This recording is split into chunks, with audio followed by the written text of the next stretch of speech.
morning mga kapuso! One after another ang acting gig ni Vince Maristella na enjoy raw na makatrabaho ang ilan niyang idols. At kahit busy, very disciplined si Vince na maging fit pa rin. Makichika kay Nelson Canlas. Hindi lang basta committed to staying fit si Sparkle star Vince Maristella. Nile-level up pa niya ang kanyang A-game as he continually challenges himself pagdating sa mga routine. Tulad ng video post na ito na talaga namang pamatay na run. Pumatay yung uphill, downhill. Recently nga, nag-share pa siya ng kanyang routine at diet na kanyang sinusunod. Pero ang big guy na si Vince, may tunay raw na reason sa pagpapalaki ng katawan. Kasi kawawa naman ako. Kung malalaman ko nang merong iba ka, tapos payat ako. Di para ako sinuntok ni Pacquiao nun.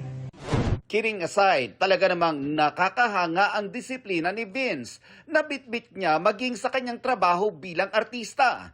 Kaya naman, nakatanggap ang Sparkle actor ng magagandang reviews sa kanyang pagganap sa GMA and View Philippines collab na Love Siargao. Para kay Vince, nakadagdag pa sa inspirasyon niya ang mga dating tinitingala niya. Ibang-ibang experience din talaga na makapagtrabaho with them dahil madami akong natututunan, madami akong na-absorb. At syempre, grabe lang din talaga. Pinapanood ko dati sila Kuya Alden, sila Nadine, and sila Jisoo. And napaka-unforgettable moment na yun dahil dati lang akong nanonood sa TV, ngayon katrabaho ko na sila.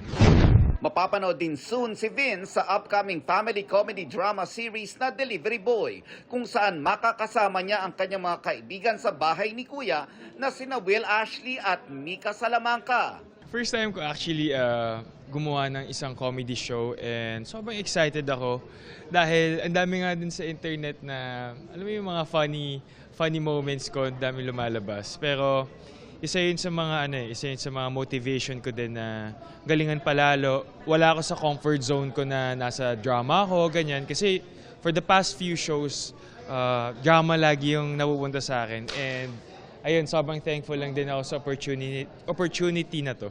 Nelson Canlas, updated sa Showbiz Happening.